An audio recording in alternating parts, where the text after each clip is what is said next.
beginning with World War III. You gamble. To'xtang. Videoni o'tkazib yuborishga shoshilmang. Bu safar boshqacha. Hech o'ylab ko'rganmisiz? Siyosatchilar nima uchun doim o'xshash, jiddiy kiyimlarda ko'rinadi?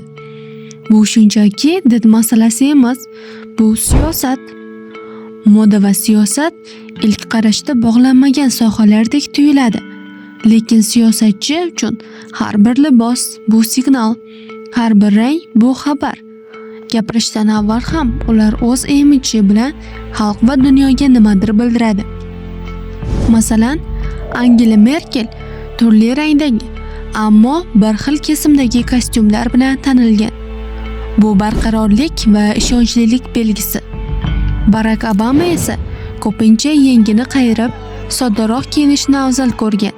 Bu xalq bilan tengligini ko'rsatish edi. Ko'k rang ishonch bildiradi. Qora kuch va hokimiyat. Oq esa halollik va ochiqlik belgisi.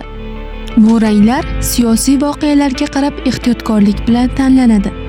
Ba'zida siyosatchilar xalqaro anjumanlarda milliy libosda ishtirok etadi. Bu nafaqat g'urur, balki diplomatik kuch, ya'ni soft powerdir.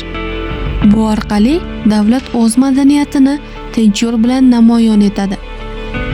Ayol siyosatchilar moda orqali ikki haqiqatni uyg'unlashtiradi: qat'iylik va nafislik. Ular nafaqat siyosiy kuch, balki zamonaviy ayol obrazini ham ifoda etadi. Siyosatda kiyim jim tilda gapira oladi. Agar siz siyosatchi bo'lganingizda qanday libos bilan o'zingizni ifodalagan bo'lardingiz? Fikrlaringizni yozib qoldiring. Shu kabi ma'lumotlarni bilish uchun kanalimizga obuna bo'ling.